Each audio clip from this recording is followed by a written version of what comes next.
Pensacola Police Chief Virtual Candidate Forum. I'm Gary Peterson.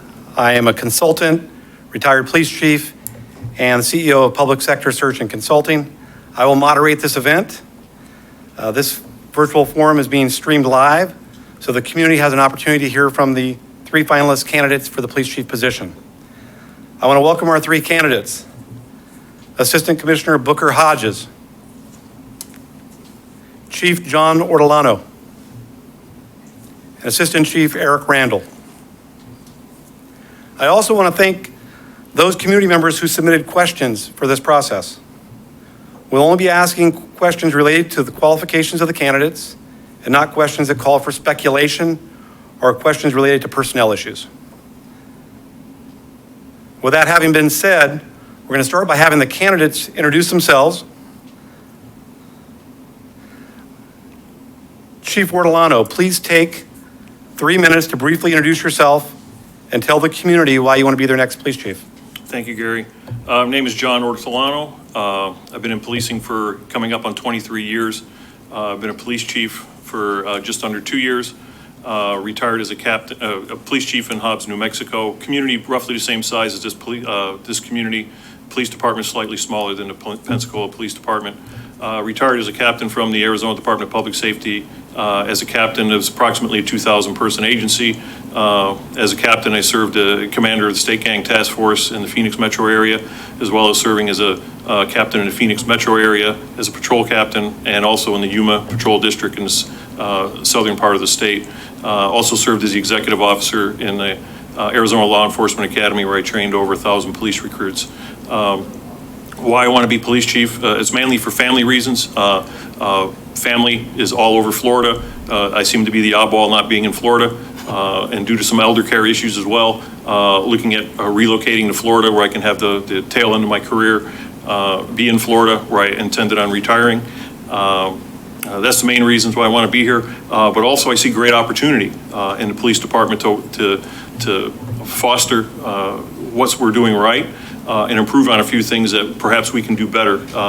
I've seen a number of community surveys that shows that there is some distrust in the community with the police department, and I'd like to fix those areas, improve upon them, and make us the gold standard for a police department, not only in northwestern Florida, but in Florida as an entire state. That's brief. Thank you, Chief. Thank you. Appreciate it. Assistant Chief Randall. Well, good evening, everybody. My name is Eric Randall. I'm the Assistant Chief of Police for the City of Newport News Police Department. I've been with the department over 20 years. I was born and raised here in Pensacola, Florida. I left here in 1991 after graduating high school and joining the Navy.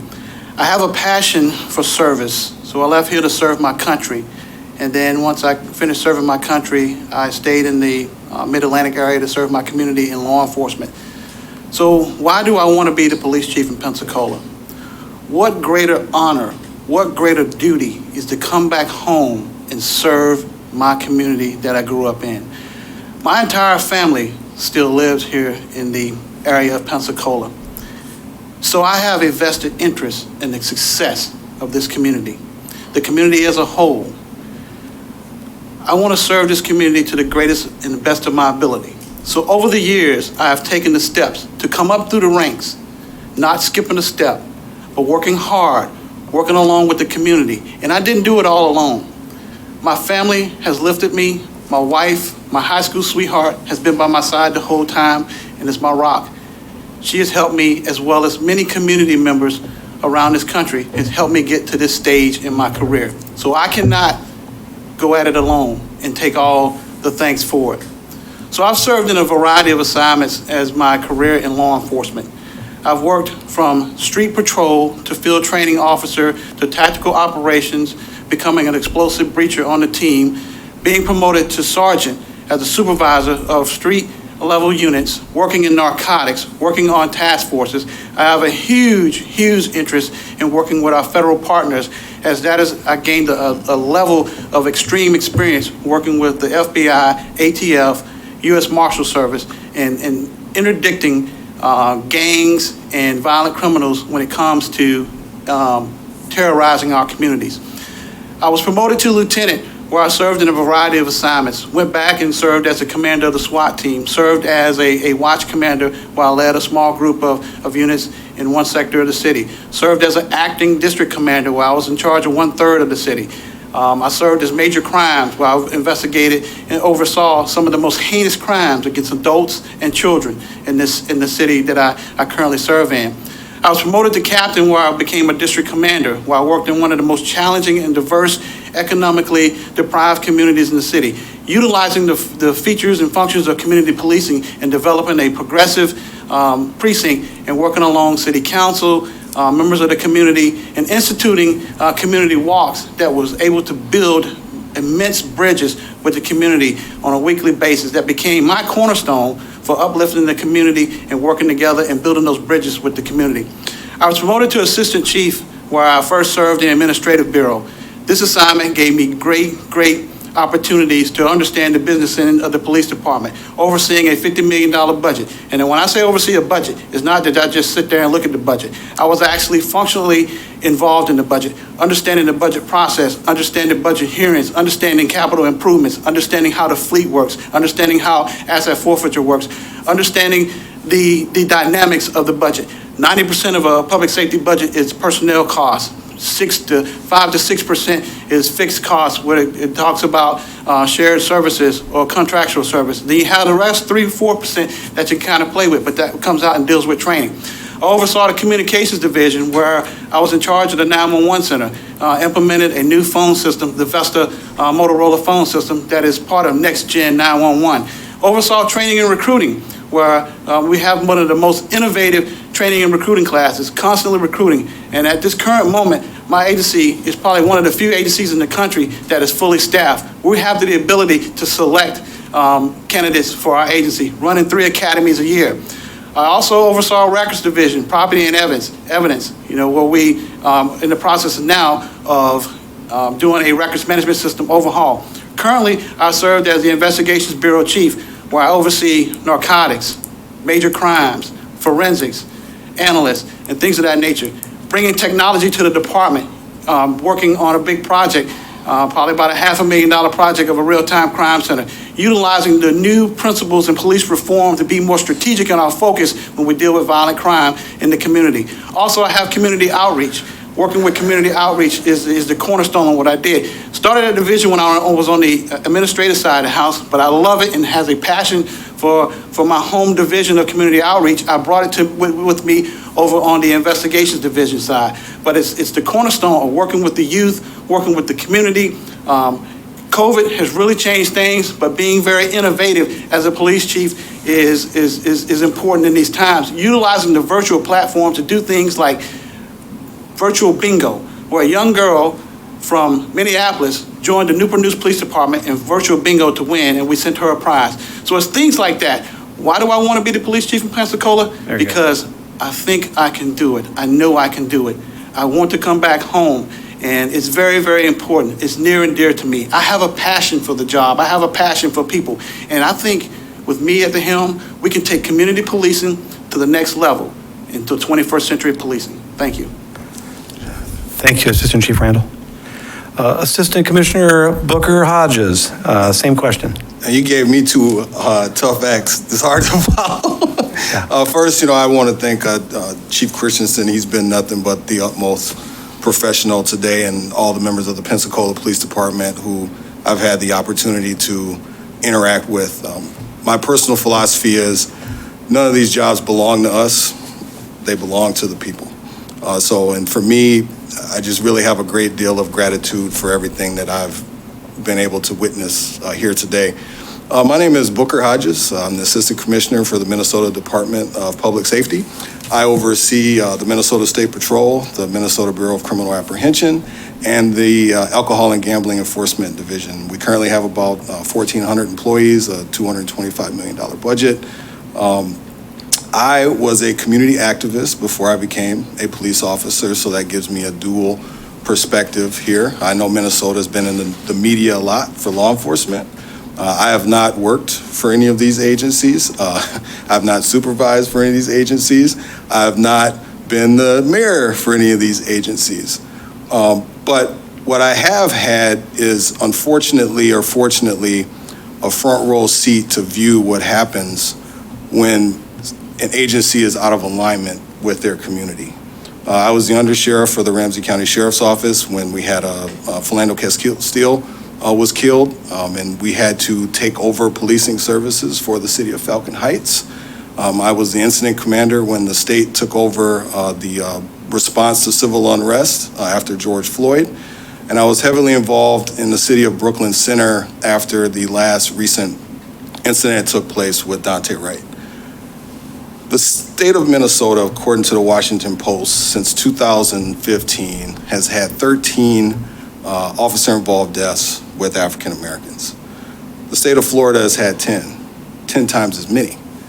And I say that to say the state of Florida has had about 130 officer-involved deaths with African Americans. So why am I here?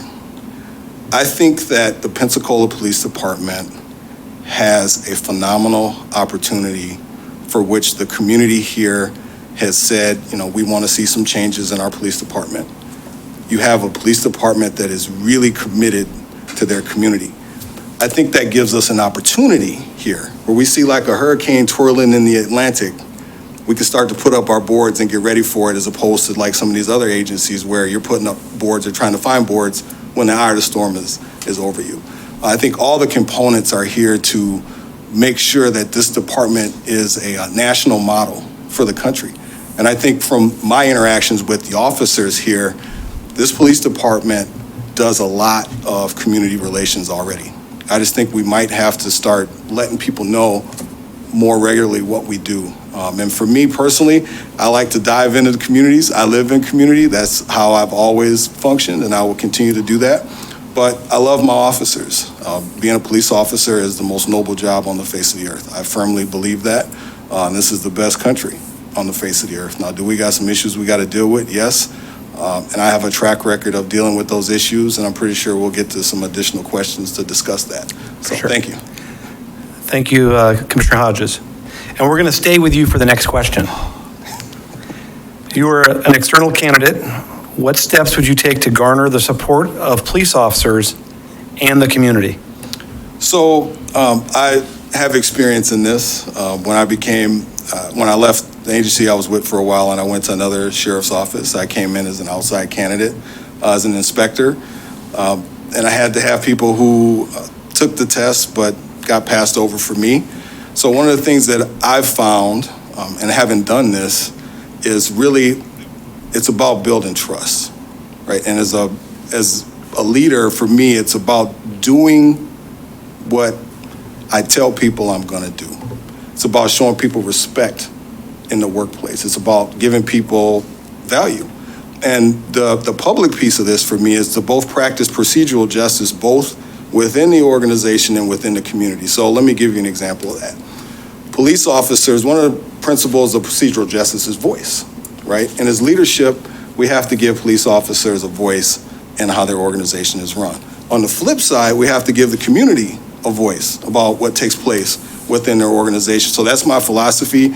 And I told everybody, and people who know me know that I live in community, and with me, you just don't get me, you get a beautiful wife and my 9 and 6-year-old kid, and we're gonna be diving into this community all over the place. And I said people might get sick of seeing us, but it's the same way it's gonna be internal. And I've successfully been able to do this 3 times, so. Thank you, sir. Thanks. Chief Ortolano, same question. Yes, sir. Dividing it in 2 separate groups to get the police department's support. One of the things that a lot of chiefs lack is labor experience. I bring to the table over a decade of being a state president for a major law enforcement organization, as well as serving as a local lodge president. I have extreme experience dealing with the employee issues on the labor side.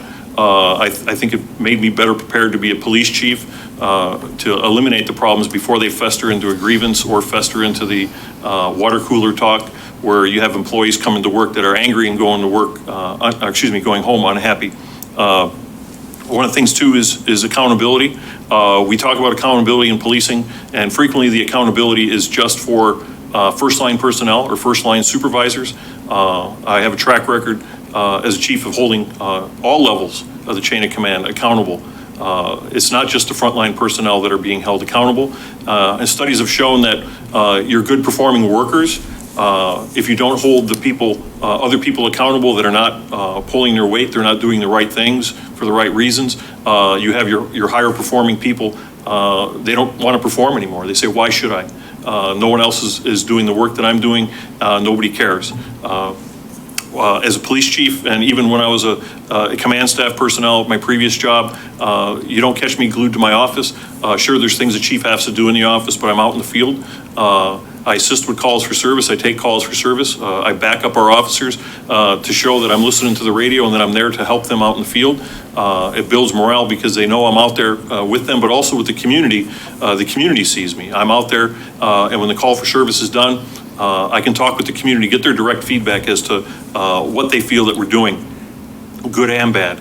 But it all revolves around dignity and respect. Inside the station house, when you talk to most police officers, most of the stress from the job is coming from inside the police station. It's not coming from out in the field. Treat the people with dignity and respect inside the building, and they're going to mirror that out in the field. They're going to treat people with dignity and respect out there because they see that's the way I do business with them, and that's the way that it's acceptable for them to do business outside. I urge people to do their research, see the type of leader that I've been for years, on both sides of the fence, so to speak, for as far as labor goes and as far as being a police chief. Getting the community on board is, we talk about transparency a lot. I have no problem with sharing things with the community. I'm out and about. I walk around the community.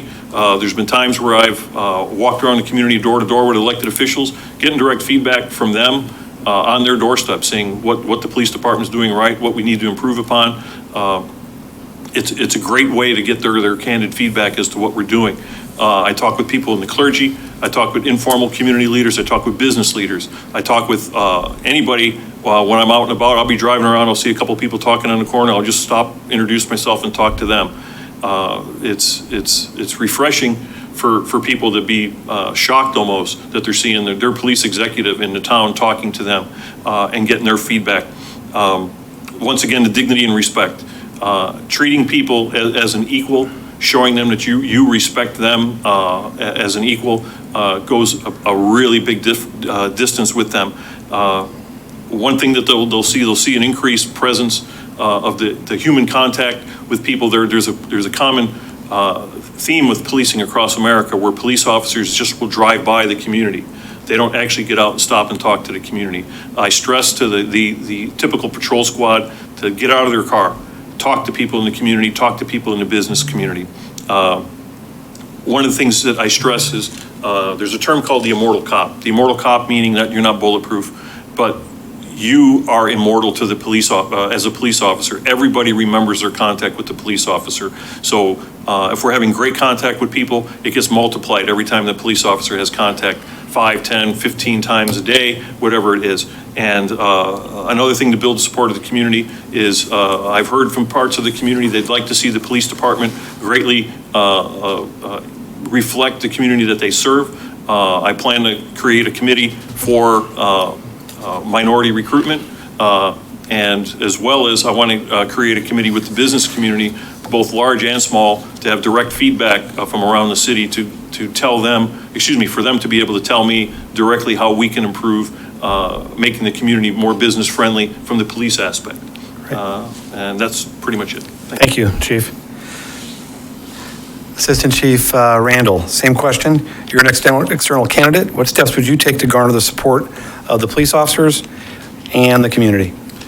And I'll take this in two phases as well. First, for the officers and what I call the professional staff, not the civilian staff, but the professional staff, as they should properly be titled because they are professionals as well, and the telecommunicators as well. My strength is communication, engagement, and having those face-to-face interactions with the employees.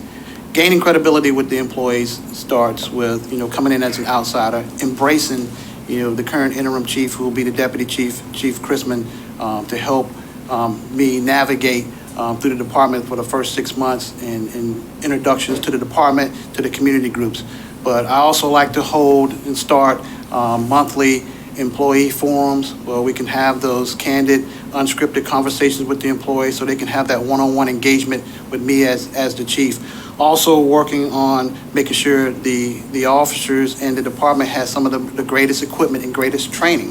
I think those are some of the things that most organizations lack, and some of the conversations I've had earlier today from some of the employees. Specifically training and talking about things from the telecommunicators. They really want to have some training. And they asked me specifically, would I be willing to come down and sit down? I said, yes, I work with dispatchers all the time. I used to have a dispatch center up under me. So I think it's important to make sure that we have I have that engagement as well. But also making sure the professional staff is trained as well. Making sure interacting with the executive staff and the command staff, ensuring that we are attending the national level training, being part of the national level memberships, ensuring that I'm developing succession plan, career development, not only for the command staff, but for the officers and detectives as well. Making sure the criminal investigations division is integrated as well, ensuring they having the proper staffing, equipment, and training as well. Making sure staffing is adequate. I understand that there's a few shortages, and I come from a background of experience where we continually recruit, continually hire, putting in a process when we have an applicant in the process, pre-hiring that applicant, getting an applicant on board. I also like to look at the fact that maybe one day, well, what will it take for us to have our own police academy where we can hire and train our own? Being a very diverse department, recruiting for diversity, recruiting for laterals, being able to recruit and retain laterals from not only from the Northwest Florida area, but from the Southeast and nationwide as well, because this is a gem. Northwest Florida is a gem. They call it the Emerald Coast for a reason, because it is a gem. Everybody wants to come here. So those are some of the things. And also being able to tackle internally, dealing with our employees, showing the care by being able to have the mental health analysis there and assistance for the employees, because our employees, professional and sworn, deal with some of the most glorifying, gruesome things, responding to calls for service, to include our dispatchers. I know a lot of times I focus on dispatch because a lot of times people do not focus on our telecommunicators. Yes, they are first responders too. They are the gateway to public safety in any community, in this community specifically. So I think it's important to have a critical incident stress management component added to the police department as well, to help deal with some of the internal things that we're dealing with. Now let's talk about the community.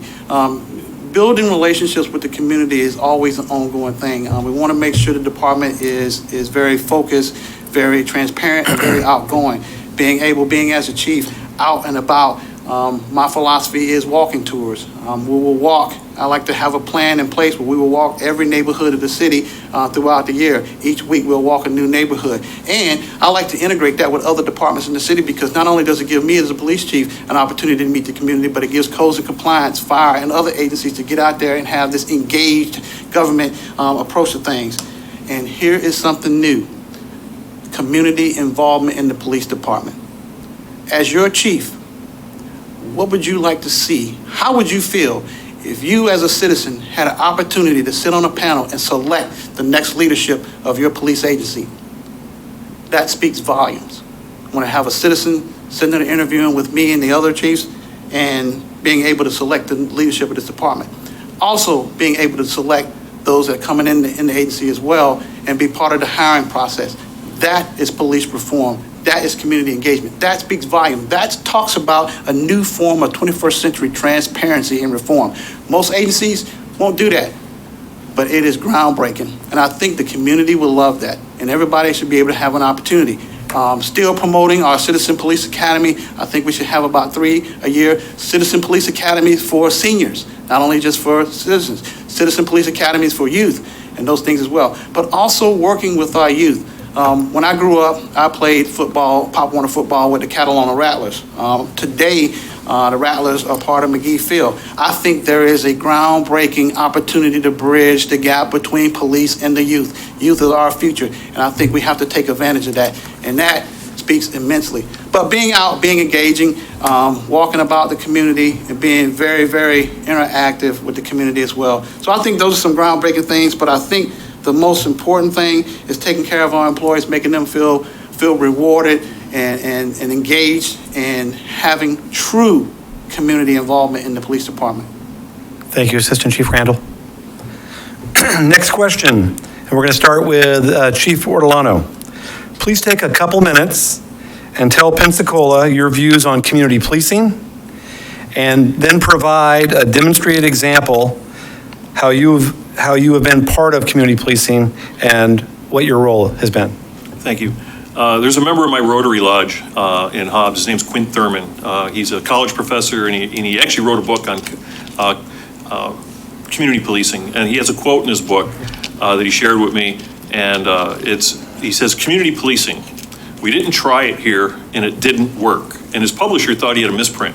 And he goes, "No, I meant that." He goes, "Stop and think about it." He said, "Community policing, we didn't try it here, and it didn't work." And that resonated with me, and I said, it's so true that we absolutely, you can't skip community policing. And in my career, I felt that one of the most important things in my career was training new officers in community policing.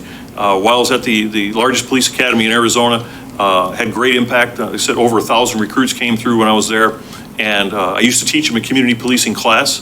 I actually created a class on 21st century policing and taught them that as well. And I taught them about implicit bias. I had the honor of testifying before the President's 21st Century Policing Task Force. I testified in the area of continuing training for police officers. And I feel that I've been at the forefront for community policing since it came to light again in the 2015 timeframe where there was a big push to have more community policing. And one of the things I pride myself too is I became a Blue Courage instructor. Blue Courage is a community policing class as well as being a class on officer wellness. And the police academy where I worked at, we were the first police academy in the nation to roll out Blue Courage training for our recruits. And it shows that we were forward thinking and getting our police recruits the most out of community policing training before they even exited the academy. A real life example, my SRO sergeant, we were touring the high school, and Hobbs actually has the largest high school in New Mexico. We were touring around, and I saw all the interactions my SRO sergeant was having with kids as they're walking by, real brief interactions as we're walking. And we came into the cafeteria, and in front of me, there were hundreds of kids in front of us. And I looked at him, I said, "Sean," I said, "we're missing out." I says, "We're not interacting with the kids enough." I said, because a lot of times these kids, they only know about police officers from what they hear from someone or read on the internet. And I started a program, a kids and lunch program with these cops. And we initially, we were looking at doing it ourselves. I'm like, no, let's invite the sheriff's department, let's invite the state police so they could have a selection of police officers. And we would just go there. It didn't cost anything. The school administrators were ecstatic. They thought it's a great program.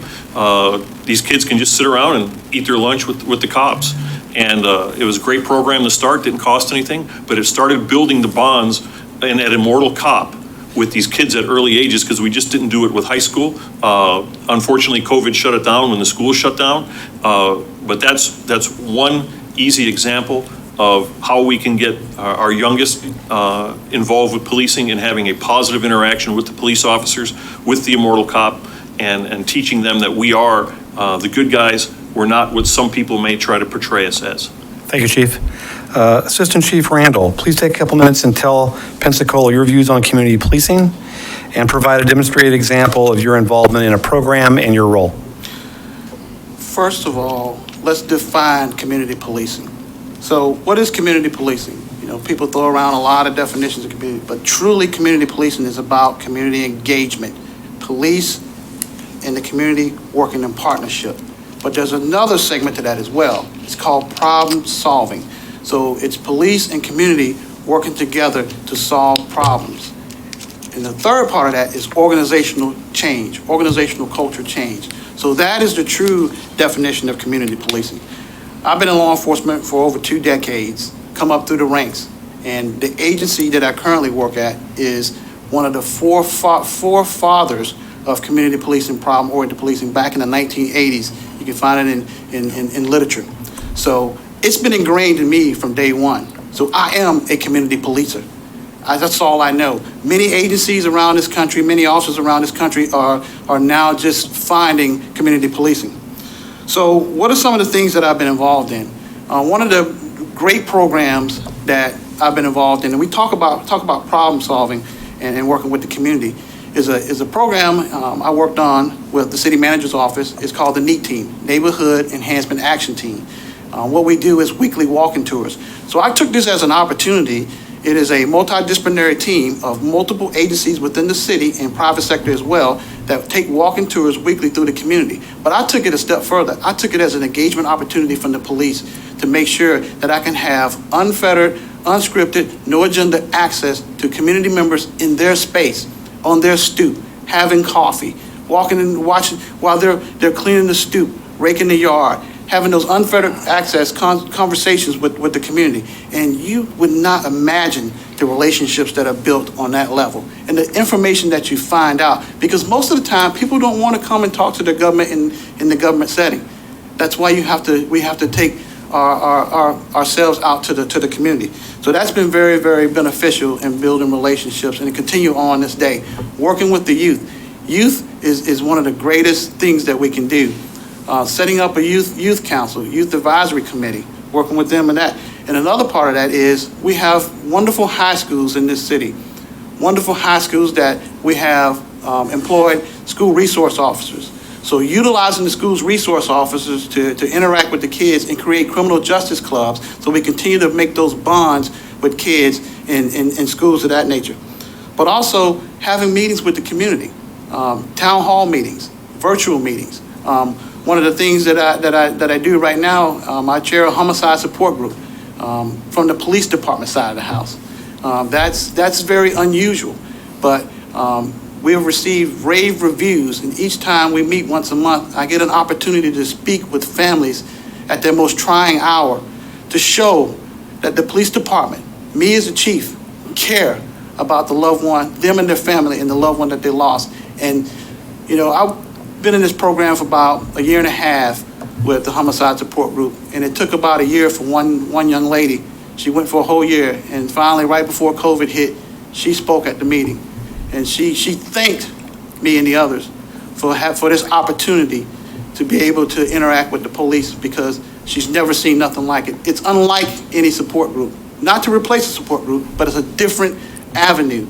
And working on domestic violence. One of the programs I have now is bringing in specialists, 2 specialists. One is a human services background, the other has a domestic violence survivor background, and integrating that with law enforcement. So these 2 individuals have been able to train law enforcement with a very proactive and progressive response to domestic violence. You know, we're responding to domestic violence situations where there may not be an assault, but they're indicators.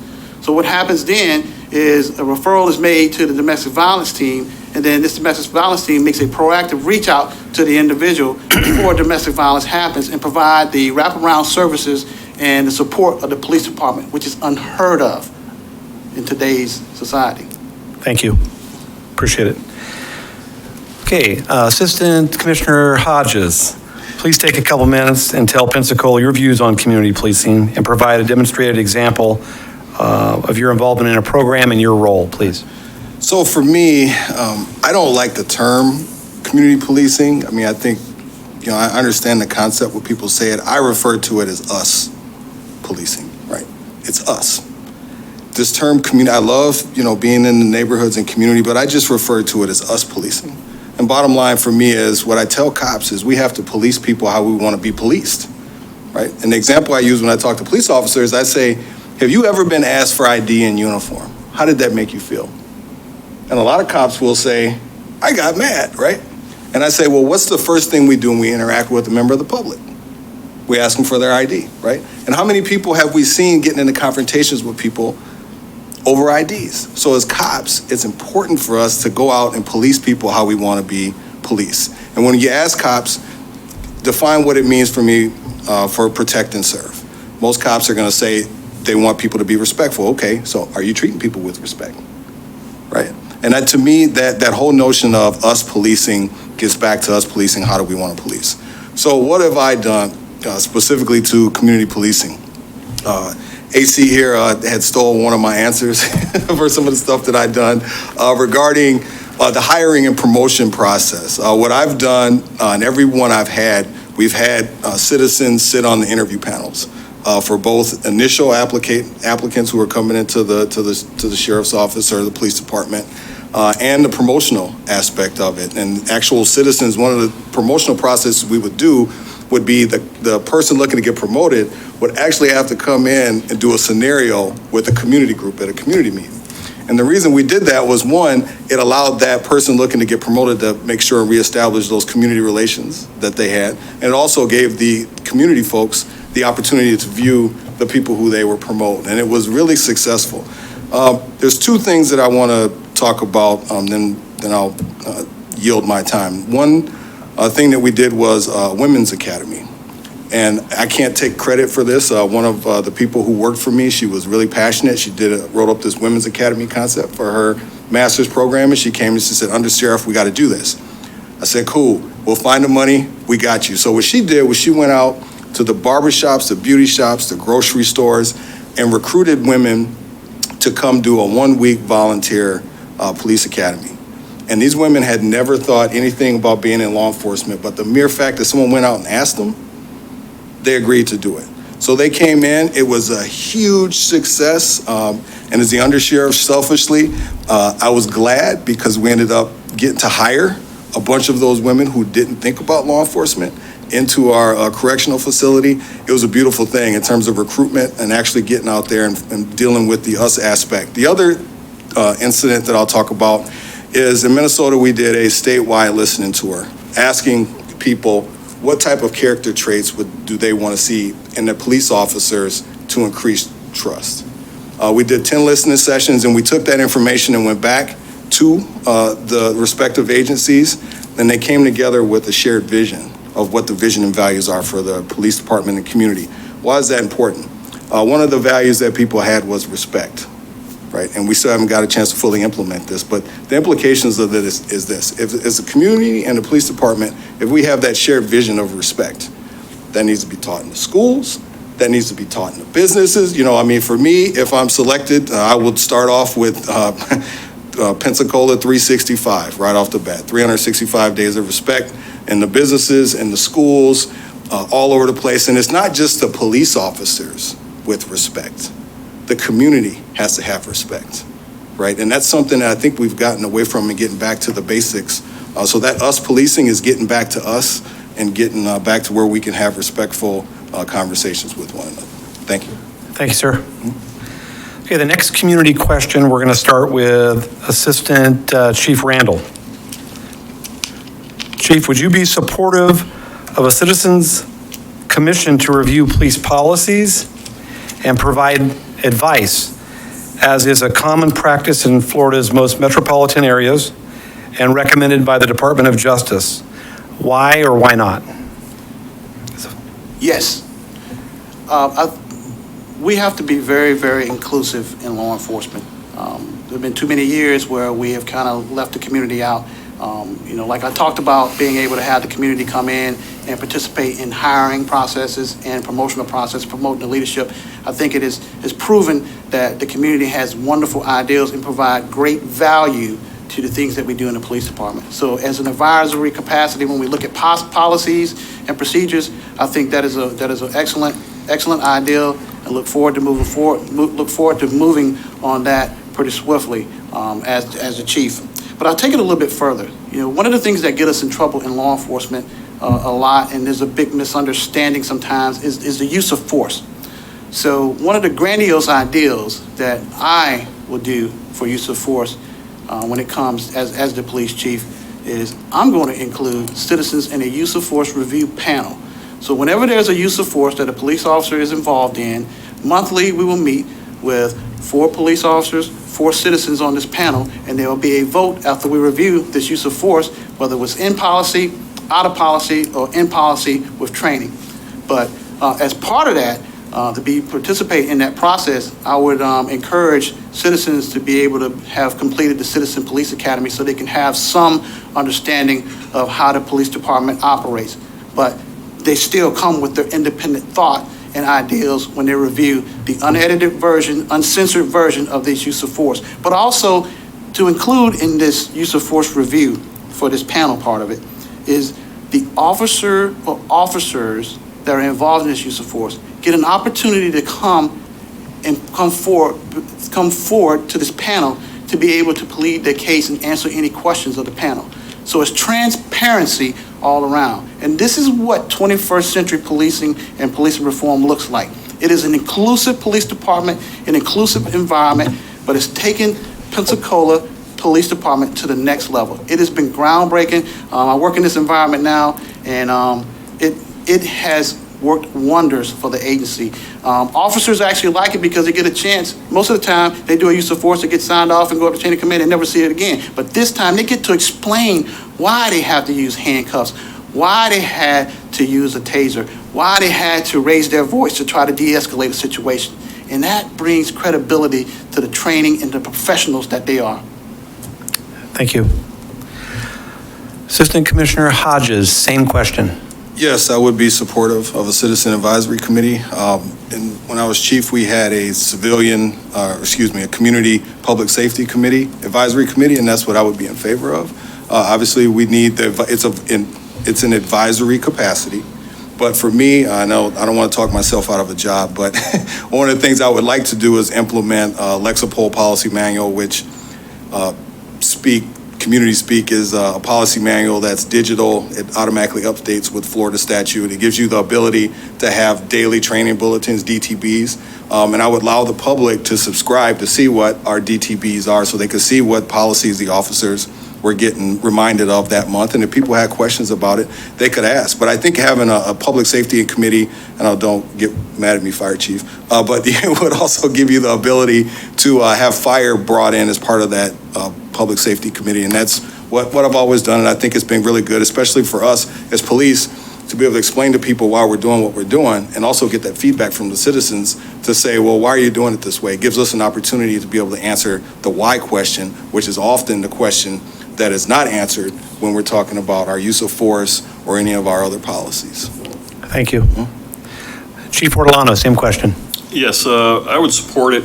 I would have some training for anybody that's going to be assisting in reviewing police policies, in particular search and seizure and use of force and constitutional issues. There are a lot of people in the public that are well-meaning, however, they don't know certain case laws and certain things that a police officer can and cannot do. So I would like them to have training in those areas, but also to have access to a legal advisor. A lot of times, people will have these great ideas, and I wouldn't want to see them get so far down the road and have a legal advisor go, you can't do this because of this case law, Supreme Court ruling that they're not aware of. It's not that right. I would like to see them to be a part of that. I think that they would have much more interaction amongst themselves if they have a legal advisor and have some form of training. One aspect too that where I think they could be utilized, we utilize a early intervention system for use of force and pursuits, where you can help identify problematic officers before they turn into a problem. I think a review committee like that could be useful in an EIS type of review. And regarding policies and procedures, there are a lot of policies and procedures can be made public through like a Power DMS system or link them on the website whenever they're updated, so people can read what we're doing and see what changes were implemented in our policies. I think it would be keeping in line with where 21st century policing is going. Historically in policing, we've been very secretive in a lot of the things that we do. And sure, there are things for tactics that we need to keep private, but for the day-to-day operations of a police department, the general public should have access to it, and it'll help better educate them as to what we do. And hopefully it'll help recruitment. They'll say, hey, I like what you guys are doing. I heard you were doing something way different than that. And it's part of the team that I'd like to join. Thank you, Chief.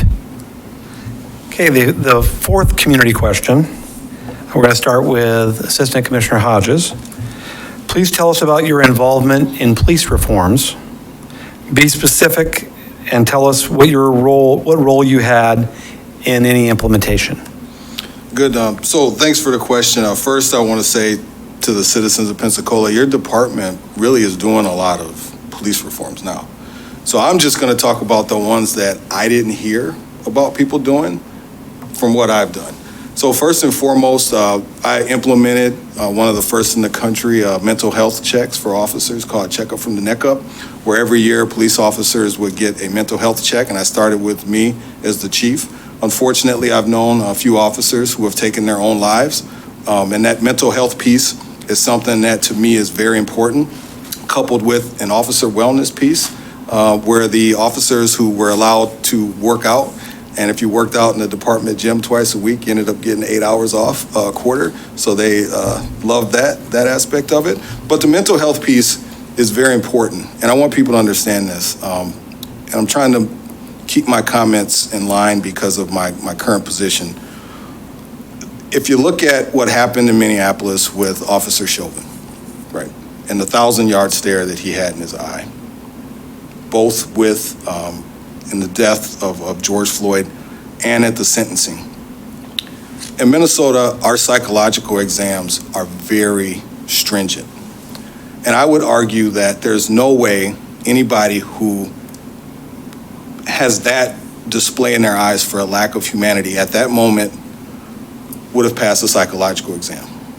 So the question is, what took place over this person's 19-year career to get them to that point? And for me, it's one of these things that those mental health checks and officer wellness are vital to the success of our organizations. Because at the end of the day, the police officers who work in the organization, we have to take care of them if we want them to take care of the public. So I implemented those. Crisis Intervention Team Training, CIT. I was one of the first officers in the state of Minnesota trained in that. And I took that back to Dakota County, and we implemented countywide CIT, which is some crisis intervention trainings, whereas police officers are trained to go deal with people who are experiencing a mental health crisis.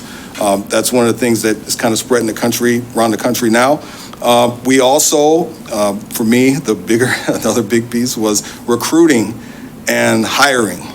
That, for me, every time I've hired, I've been successful at really bringing in diverse candidates and diversifying the organization, not only the organization within the promotional ranks. As Undersheriff of Ramsey County, hired 150 people over 2 years. Our jail went from being the first, went to being not that diverse to being the first majority jail in the state of Minnesota. Our hiring for diverse deputies ended up making us the second most diverse agency in the state. So you want to talk about reform, it's having, and also 44% of those people that we hired lived in those communities, right? So, I mean, it's really important for that recruitment and retention piece is to go out here and do that. So our agencies are reflective of our communities.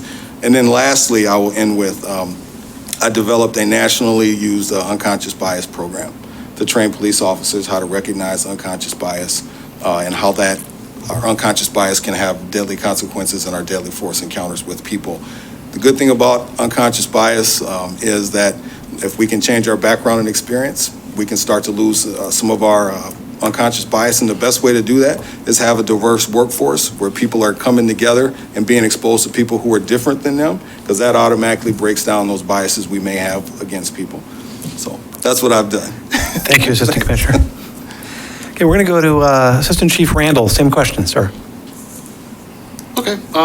So when you talk about police reforms, there are a number of things that an agency can put in place.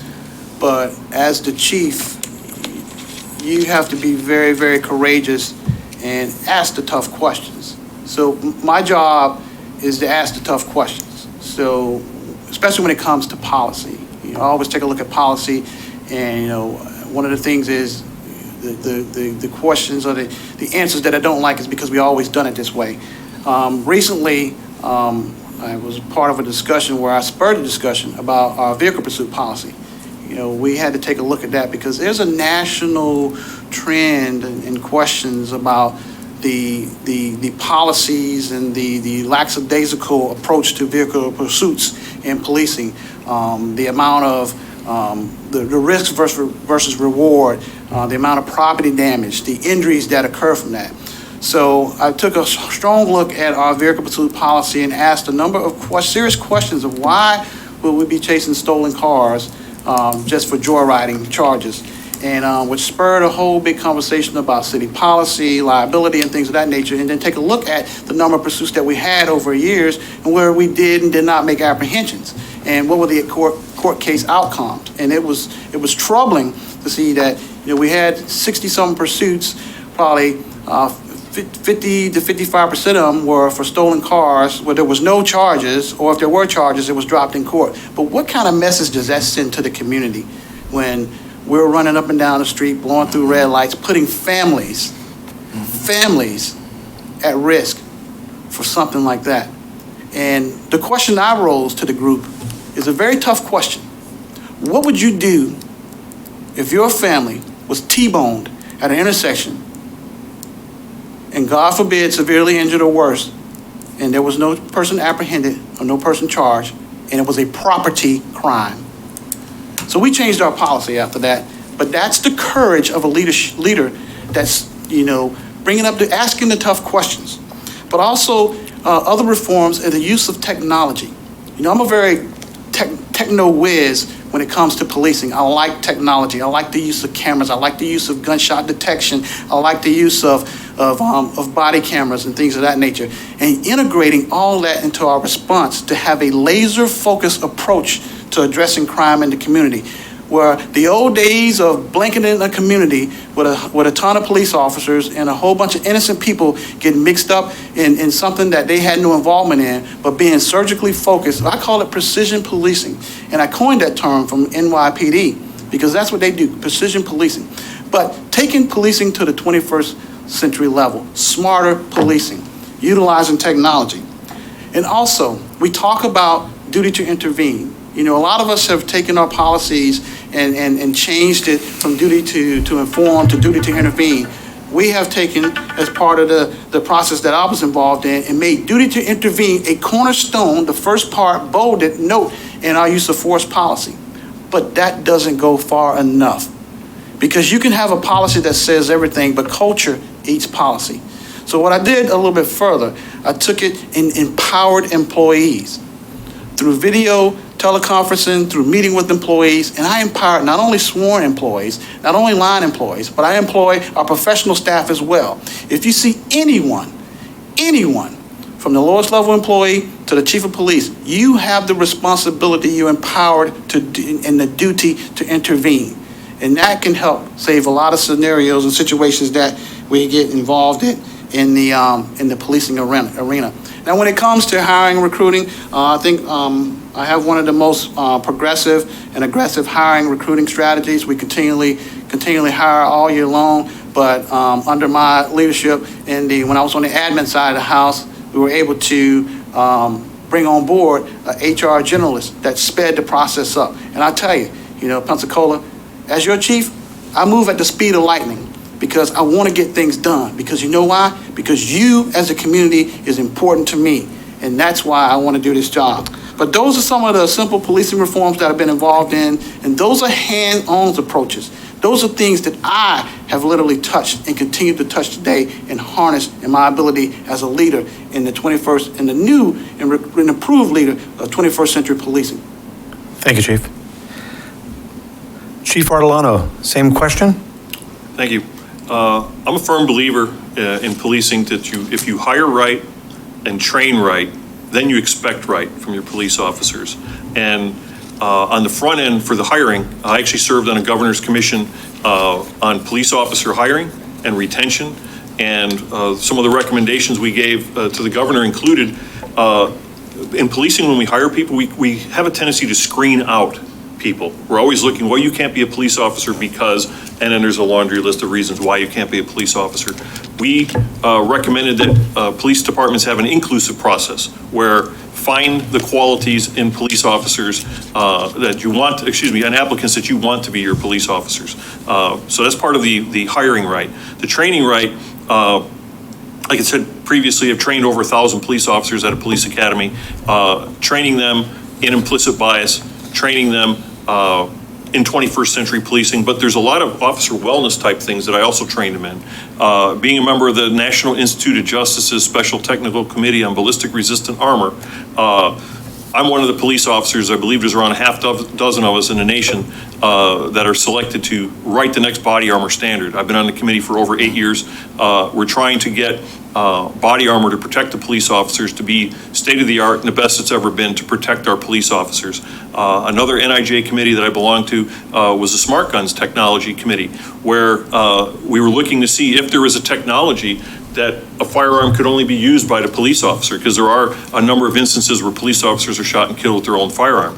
Unfortunately, there is no reliable technology that exists out there that we could move forward with. I challenge the manufacturers of firearms out there to come up with something that can help protect police officers, but it doesn't exist. So part of police reform is also protecting them. I served on the President's Commission on Law Enforcement and the Administration of Justice in the fields of technology. I believe I'm on the cutting edge part of technology. I was selected to be on the President's Commission for that. And our work, we worked fast, we worked diligently on trying to recommend to the Attorney General and the President on things we can do to increase police technology, but also not infringe upon the rights of people. A lot of people are concerned about body cams or cameras in the community. What are their legal rights? What are their protections? Being on the front end of adapting community hiring practices for police officers, the implicit bias training is very difficult at times for people to understand, because everybody that's an adult has an implicit bias, and not all implicit biases are bad.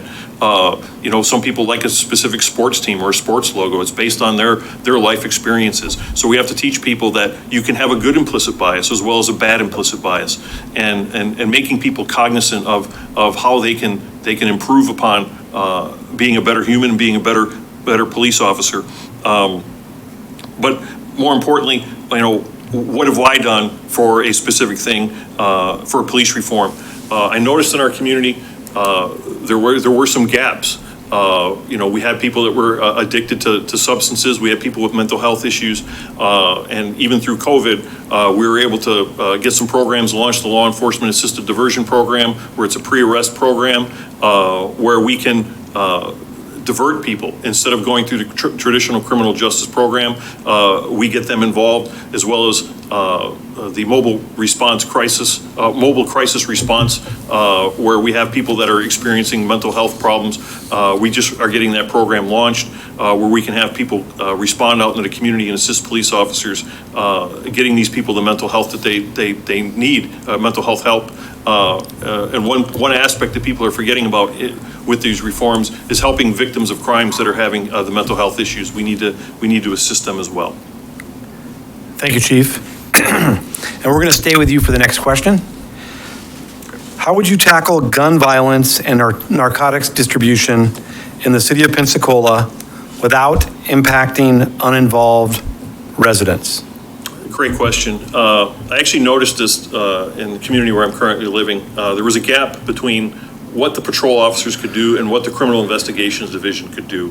Patrol didn't have enough time to look into certain crimes, and CID had a lot of cases that they were already assigned. So I created what was called the neighborhood enforcement team.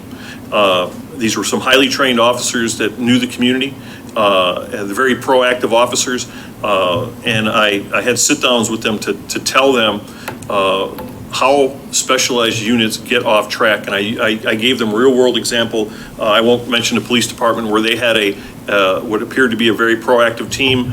And every time they rolled into a neighborhood, the community hated them because they were impacting the community too much in a negative way, very much like a stop and frisk program. People say, well, stop and frisk is a great program because it got a few guns off the street, but at what cost? You alienated 100 people to get one gun off the street, who in turn told, countless other people. And the way I bring it up, a lot of us people in the room right now, we've talked to each other. We kind of have, bonded a little bit. What happens if I just came up to you and just said, hey, I need to search you because I thought you're up to some no good? You're going to be offended. And people have to understand that when a police officer goes into a community and they have no interaction with these people previously, and they just go up and search them, it's going to alienate the community. So we can't do that. A beautiful thing is with the narcotics end of it. A lot of times in policing, we are ignoring how the community can get involved. Typically, When police get involved for narcotics calls, there are family issues, there's some underlying root causes that the family can get involved in to help identify a member in need in their family. If we can help get the people off of drugs or get the treatment, it'll decrease the needs for those distributions to be taking place in those communities. We're missing something if we don't interact with those people. People are forgetting that over 50% of violent crime in America is not reported. And who are the most vulnerable people that aren't reporting crime? It's typically communities of color. It's, believe it or not, people 65 and older are not reporting violent crime, and also people making less than, or families that are making less than $25,000 a year. And of these crimes that are being committed and not being reported, about a third of them are involving firearms. And we need to look at where the firearms are coming from. Are they being stolen out of cars that are left unlocked, or are they being brought into the state illegally? And so by fostering the bonds with the ATF and FBI and other people for these cross-border crimes, we can have an impact, and that's one of the things I've done locally. I have an ATF task force officer, and we're in the process of getting an FBI task force officer. Great, thank you. Assistant Commissioner Hodges, same question. You want to repeat the question again? I sure will. I will. Sorry. So I think, for me, it goes back to us policing, right? And we've always tried to throw a lot of law enforcement at these issues. And, your police department currently has a street crimes unit, right? So, one of the first things I would like to do is bump up the staffing for that. But that's just one aspect of the equation. The other aspect of the equation that we really haven't focused on too much is community values. And for me personally, I believe if we got to the churches, the businesses, the schools to really harp on some people and really instill in people some values so people wouldn't want to do this stuff. I grew up dirt poor, man. I grew up in the housing projects in North Minneapolis. I've been shot at 5 times, and none of them have been when I was a police officer, right? But I didn't commit crimes because my dad and my mom drilled stuff into my head that just wasn't acceptable, right? And unfortunately, a lot of kids right now just aren't getting that. I've seen it. So we can throw all the cops at these issues we want. But when has that ever resulted in a different outcome? I don't think it really has. For example, you're going to stop the bleeding for a second. It's like putting duct tape in a hole in your canoe. We canoe a lot in Minnesota, but we all know that duct tape is gonna at some point gonna bust and you're gonna have a leak again. I think if we do the community values piece, the street crimes unit in conjunction with intensive foot patrols in these areas, I think we can really make a dent in it. And also I'd like to increase our criminal analysts, because that's one of the things that we really in law enforcement and our neighbors have to start thinking about is this game has changed with violence. When I grew up, the drive-by was the person would drive by your house, and if you were there, they would shoot at you. Now, they're getting on Twitter, on Snapchat, and they're seeing that you're standing outside your house, and then they're going to go shoot you. We need to have people that is able to monitor social media and be able to pick these things up so we can start making some arrests and obviously work with our federal partners. But at the end of the day, that's all just a temporary fix. If we don't start building up these kids and these people committing these crimes, it's just going to be a cycle that's going to keep perpetuating itself. And I think as a country and a society, and I think Pensacola, you have an opportunity here. There is a church every block, right? And to get get some of these parishioners out here to deal with a lot of these kids and show them what it means to be respectful in our community is something no one has really tried yet. And I think to me, that's the key. And the other aspect of this is how do we do this without impacting innocent folks? That's a difficult question. I think, the more people get to know me, I'm transparent with folks. I'm not going to tell you something just to tell it to you. One of the things that I've found to be effective is when we have a high crime area to say, hey, we're going to be coming into your neighborhood and we're going to be executing a lot of pretextual traffic stops. Pretextual traffic stops are those out tail light, white lights to the rear, suspended object, expired registration, those minor traffic infractions. And, you may get stopped when we're doing this, but this is why we're doing it. And most people have been understanding, and once the officers make those stops, they're not stopping the same vehicles over and over again. But the impact to those innocent folks, because again, growing up in that neighborhood, I'm going to do everything I could, and I'm pretty sure our officers would too, to minimize the impacts on those who weren't involved in these activities. Thank you. Thanks. Yep. Assistant Chief Randall, same question. Tackling gun violence and narcotics distribution is a very,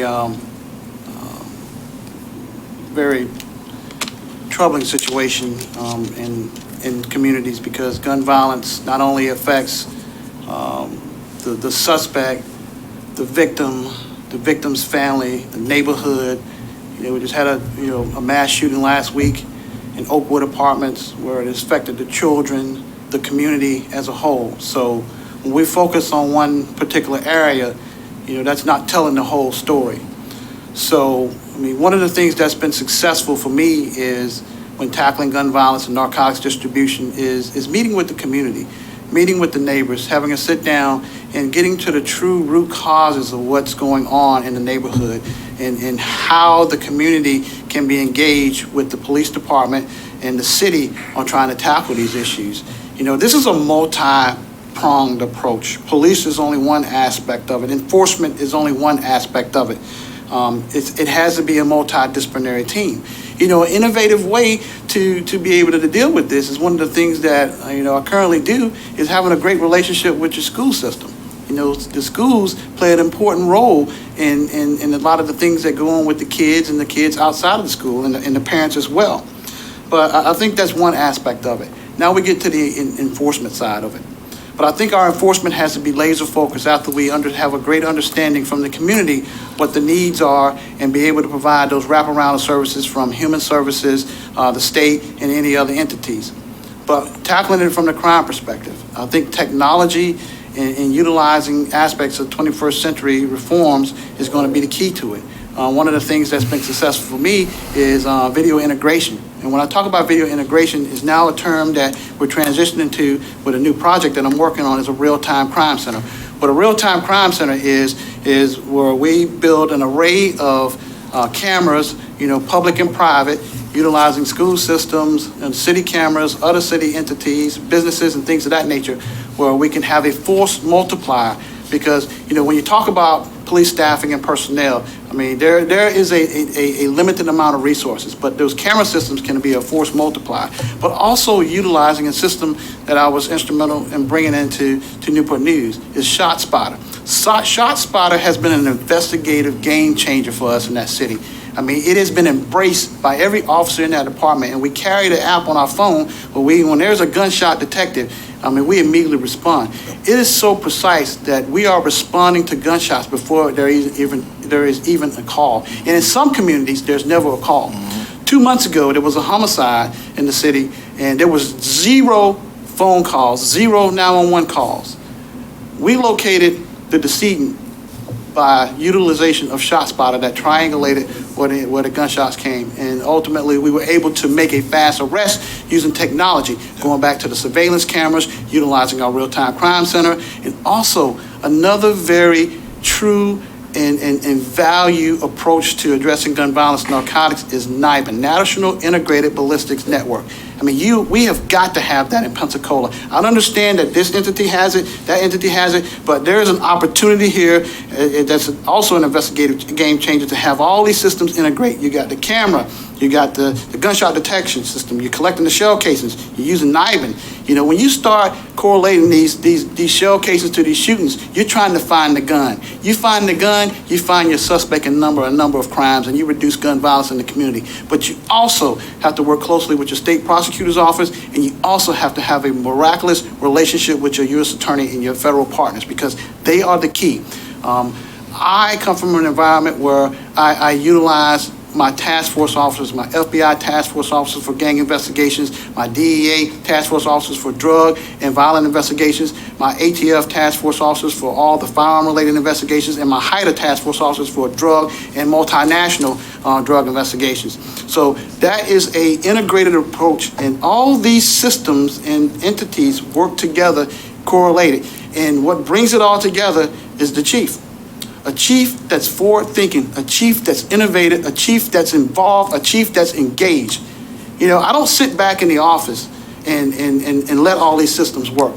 I'm down in the weeds with my personnel because I need to know the facts and circumstances so I can make quick decisions as the chief to deploy resources to a community that's effective and reevaluate that each and every day. That is how we have success. I currently have in my division an 80% clearance rate on homicides, almost 50% clearance rate on shootings, unheard of. The national average is probably in the 30s. But that is from innovative, aggressive follow-up on these particular cases and utilizing an integrative, multidisciplinary team approach and having the wraparound services. Yes, we come in with enforcement. Yes, we have to come in with the care and community taking role as well. But everybody has to be engaged. It is just not a police department problem. It is a community with a capital C problem that we all have to work hard together to fix each and every day. Are we going to have some steps backwards? Yes, but we have to be committed to move forward. You know, one of the things that I use every day that I measure my success, I ask myself this question, and I pose this question to each and every one of you and to the officers of the PD, of the police department, that if I'm given the God responsibility to serve with, is what have I done to make my community better today, no matter how big or how small? If you ask yourself that question and you can answer that question, no matter how big or how small, we are moving in the right direction, Pensacola. You have a great police department here, and I truly believe that serving as the leader of this police agency in my vested interest in the success of this community where people can live, work, play, raise a family, have a good time, and enjoy all the amenities of this wonderful city is one of the greatest opportunities that I can ever think of as a public servant. Thank you. And we're going to stay with Assistant Chief Randall for the next question. And this is a little shorter.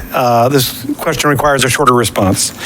Are you opposed to a federal database to track officer misconduct and disciplinary actions by law enforcement agencies across the country?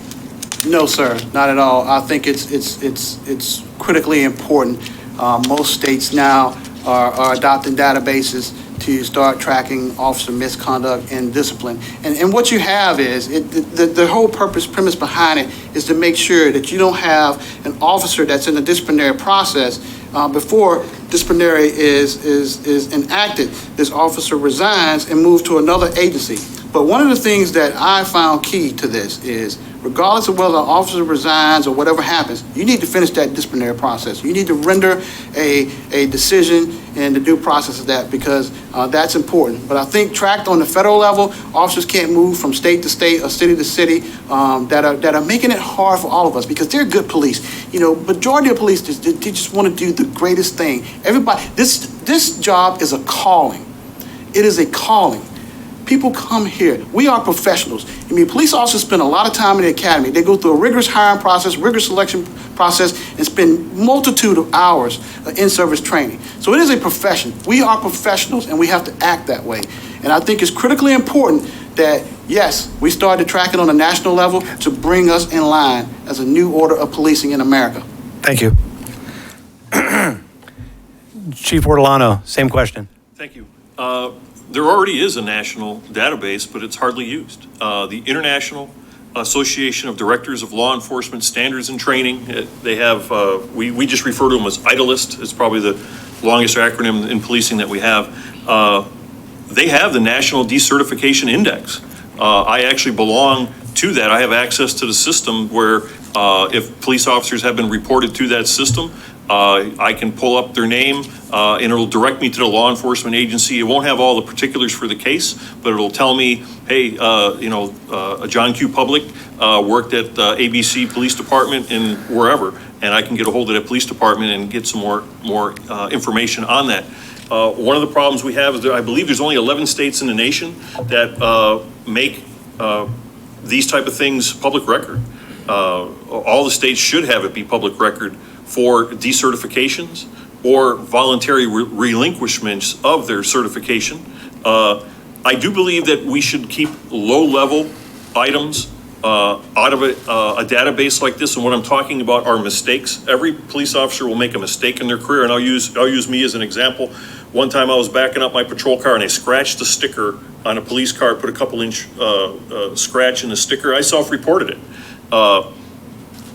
Does that rise to the level of national reporting? I don't think so. I think that where police officers are given time off for serious misconduct, those type of things should be in there. But things that we do in policing, like we call them coaching sessions or a verbal counseling, I don't think things like that should be included in there. I think the general public understands that those are especially for younger officers, that's part of being maturing in policing. But absolutely, misconduct should be included. Thank you, Chief. Assistant Commissioner Hodges, are you opposed to a federal database to track officer misconduct and disciplinary actions by law enforcement agencies across the country? So what does the federal government do well? Right? So for me, it's I support it under a limited scope. And what I mean by that is this. If let's take marijuana, for example. In Minnesota, if you got 42 ounces of marijuana in the car, that's a petty misdemeanor, which is a citation. In Florida, if you got that, it could be a misdemeanor on up, and you can get jail for that, right? So without the standardization of offenses, right, the database data would just not be accurate, because I don't think there's a standardized mechanism that we have for having offenses. So what I think, I support it under that limited scope where we have defined what those offenses are, and everybody in the country is using that same definition when they're dispersing discipline. What I do support is a federal requirement for every police department to conduct thorough backgrounds. And thorough backgrounds meaning if, in the case where the officer is getting disciplined and they're applying to somewhere else, that agency that's going to hire them is required to go get that officer's background. And I think you would get a lot of the information that the database is trying to capture if that was a federal requirement. Thank you. And we're going to stay with Assistant Commissioner Hodges for the next question. Sir, you played many roles in your career. Can you provide an example of a time where you have shown true compassion to the community? Yes. Obviously, I've spent a lot of time within the community, and the example I'll use is this. Everybody knows COVID-19 has been very hard, and in my role as Assistant Commissioner, starting in April, once our state, Minnesota, started to go to restricted COVID restrictions, I knew that with our kids not being in school and people suffering economically, I went and started immediately asking for COVID relief funds to fund boots on the ground organizations and after-school tutoring programs and domestic violence programs. It took a lot of work being a pest, but finally, in the summertime, it broke, and we were able to get $8 million distributed to the community to help with domestic violence programs, after-school tutoring programs, boots on the ground to deal with youth. And a lot of people who were out of work got to go to work. I mean, it was something that, and we also seen in some of the neighborhoods where we funded the after-school and the tutoring programs, we actually seen a decrease in crime in some of those neighborhoods. So, I mean, I think for me, that was very key. And the flip side to that is those organizations that applied for that will now be able to have access and understand how the competitive grant process works. So when we have competitive grants, now they're able to apply for those grants. Thank you, sir. Chief Ortolano, you've played many roles in your career. Or you've had many roles, rather. Can you provide an example where you've shown true compassion to the community? Yes, often in policing, a lot of police officers think we can arrest our way out of a problem in a community. And virtually every community across America has some form of drug problem. And associated with a lot of these drug problems is a lot of petty crime. We have a lot of people that are stealing or even low-level dealing. We call it subsistence dealing, where they're not a hardcore drug trafficker or drug dealer, where they're trying to make millions and millions of dollars. They're just trying to sell enough so they can get enough money to feed their head.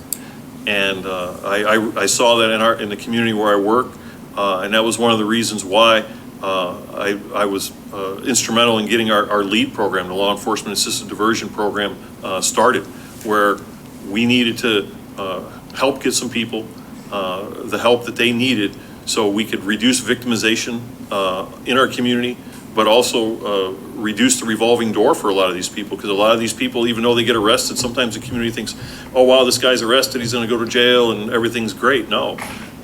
Studies have shown that people that are incarcerated, depending on what study you look at, it's anywhere from 20% to 40% will get some sort of treatment while they're incarcerated, and then they're back out in society frequently worse off than they went into the system. So I saw it as a way with the LEAD program that we can help these people out. And some of the younger cops might not understand it. They may think that, oh, we just need to keep arresting these people. We need to help get to the root cause, and the root cause is their addiction. We need to help get them on the right track and allow them to be a contributing member of our society. And that's it. Thank you, Chief. Assistant Chief Randall, same question. So, it's a great honor to serve as a law enforcement officer, here in the United States, the rights and responsibilities that we have, and to be able to provide the service level that we can to the communities that we serve. But true compassion that I can talk about two things real quick. True compassion for the community. One I talked about earlier is our homicide support group. I take that group near and dear to my heart because, I listen to the pain of the mothers, the fathers, the brothers every month when they talk about the loss of a loved one. So much as the group is so inclusive that I have members of families from other jurisdictions that reach out and become part of this group. Just this past few weeks ago, we've been doing it for Zoom for the last year because of COVID. But I had the mother of an officer that we lost last year finally able to speak out and talk about her daughter who was tragically killed one night while on a traffic stop.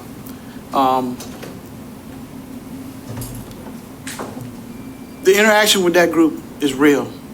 The emotions with that group is raw. And it brings me back, and it brings everybody back to the understanding and the notion of why we do what we do. The importance of what we do and how we do it. Because the why is critically crucial. There are moments in that group where it gets emotional. It gets emotional for me talking to the the parents of loved ones that they've lost, and some have closure, some don't have closure. But one thing I committed to those family members is that their loved one will never be forgotten, and anything within my power, any resource that I have within my reach, will be utilized to bring whole to that family as much as I can. February this year, we had a 3-month-old baby that was had a babysitter that the family screened on Facebook, met with. Ultimately, the day came where the babysitter came to the house to perform the duties of babysitting that they met off Facebook. The 3-month-old was kidnapped.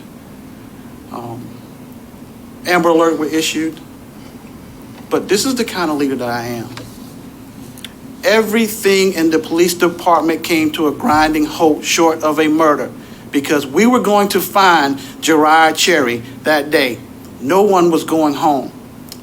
Ultimately, 10 hours later, we were able to work with our partner agency in Chesterfield, Virginia, to do a rescue on Gerard and arrest the offender. But that's true compassion for the community. Everyone, every single citizen is important to me, no matter what zip code you live in, your income bracket, your color of your skin, or anything of that nature. But I think that's what true compassion is. Thank you, Chief. Appreciate it. Okay, I'm going to offer you guys an opportunity to do a 2-minute closing, and then Mayor Robinson is going to say a few words. Okay, and we're going to start with Assistant Chief Randall. Well, I just want to say thank you for the opportunity to be able to be a finalist for the Chief of Police position here in the City of Pensacola. I've worked a variety of assignments. I've been in the military. I traveled around the world, so I not only have a local, national, but a global perspective on cultures, on policing. I stay up to date on the most latest and greatest things that are coming in use of force, and working through PERF, IACP, Noble, and all those organizations because it's critically important. And I am a student of always trying to learn. I would tell you, I'll be the first one to tell you, I don't know it all. But that's why it's important to have a wonderful staff, a wonderful deputy chief working behind me as your chief, a command staff, the officers, the professional staff, helping guide me as the chief as we make this community the best community, the emerald, the gem that it is. When I talk to people around the country, when I go places, when I was in the military, and when I'm currently in law enforcement, and I tell them, they say, where are you originally from? I say, Pensacola, Florida. Their eyes light up with glee and glow. And they be like, you're from there? I say, yes. They talk about the environment, the togetherness, the white sand beaches, the weather, and how beautiful of a place that they wish that they can go. So for me to come back to the community and to serve as your chief of police is a great honor. I do not take it lightly. I'm a very passionate person, and I tell you one thing, I will give you 110, 150%. I work nonstop. I move at a fast pace, but I work in collaboration with local government, the police officers, the police staff, and the community as a whole, because I think it's important for us to work as a team to make sure we're doing the great good that we're charged with to make this community a better place to where we can live, work, play, raise a family, and enjoy life. Thank you, Assistant Chief Randall. Chief Ortolano, 2-minute closing, please. Yes. I've had a lifetime of experience serving. When I first joined the National Guard, it was 3 weeks after my 17th birthday. It was a calling to give back to my country. After serving in the National Guard, I went active duty in the Navy. And after I got out, when I was working in the civilian workforce, after a few years, I entered in policing because there was always that desire to serve, give back to the communities, but also make policing a better profession. I have decades now of experience in policing, making policing better. I'm proud that I have an ethnically diverse police department that I lead that virtually mirrors the community that I serve. And I serve in a community that's 2/3 ethnic minorities, and it is difficult in this day and age to get people interested in policing. But I create a work environment that our own people are our best recruiters. They come to work for us. I've created an environment where people are no longer leaving the police department. Other agencies were recruiting people left and right from the agency. That has stopped. Since I've been chief, not a single police officer has left willingly and went to another police agency. However, there were a few people that resigned in lieu of termination that now work at other police agencies. But I set the standard for what's acceptable behavior at our police department, and good people that have previously left the police department have come back. I think that speaks volumes to the quality of work environment that the police officers and our non-sworn people that I refer to as our professional staff, they come back, they want to work, they want to stay. That's the type of environment that I created there. I work in a community very similar size to this with the police department, almost the exact same size as this. And I believe that my track record as a police chief shows what I can accomplish, what I have accomplished, and what I can do here for the great people of Pensacola. Thank you. Thank you, Chief. Assistant Commissioner Hodges, you're going to have the last word from the candidates Cool. tonight. Thanks. First, I want to just thank Assistant Chief Christian for his hospitality today, and all the members of the Pensacola Police Department that came out to see us. Pensacola, you have a great police department. I mean, don't think the fact that you see us three sitting here that your police department is broken. It's not. You have a great police department. But the community surveys that are out there say that 52% of the people in this community believe that the police department treats people of different races differently. I, unfortunately or fortunately, however you want to look at it, have been witness to what happens when police departments are out of alignment with their community. I believe you have a phenomenal opportunity here to really be a national model. And you know what? We might see that hurricane turning out there in the Atlantic, but when it comes here, we're going to have our boards up. The boards are going to be up before the eye of the hurricane gets over us. And if I'm selected to be your chief, I'm going to be out in your communities. My wife and my kids are going to be out in your communities. Because at the end of the day, I said this, these jobs don't belong to any of us. They belong to you. And I firmly believe that. The protectors have to respect the people who need to be protected. And that's what you're going to get if I'm your chief. And I'm not your chief. I just, I think you have two viable candidates here. The AC and chief are phenomenal. I think they would do a great job. And I'll tell you things I told the people at the PD today. If you don't pick me, feel free to steal any of my ideas and implement them. So with that, thank you, Pensacola. Thank you, Assistant Commissioner Hodges, and I'd like to introduce Mayor Robinson. Gary, thank you very much for putting us in a little bit. We've never done this before, and I think after going through this process, I know we had to. We go tomorrow. We're really gonna have substantive discussions. We just talked a little bit friendly today, just kind of meeting each other on a social standpoint. But I look forward to tomorrow. But this has been a great process for us. I think it's been a great process just for law enforcement. I can't tell you how impressed I am with all three of you. In so many different ways, and it makes me impressed just about law enforcement in general. But I do want to say, you're coming to an agency that is a prime agency already, and I say that it's not just to blow smoke and say something. I don't know if y'all had a chance to watch TV Friday night, but on Dateline, Pensacola Police Department was featured. And I was going to say some of this tomorrow, but it was featured very prominently, and I think featured in an incredible way that showed the talent that they have, that they're not police officers who simply move to make an arrest because they think, and they had an opportunity to do that. And if you watch that video, it's like a murder mystery. You immediately jump and you might want to say this person's guilty, but they went through it and figured the right way and were able to find the right solution and able to provide a solution and provide justice. That's the police force you have.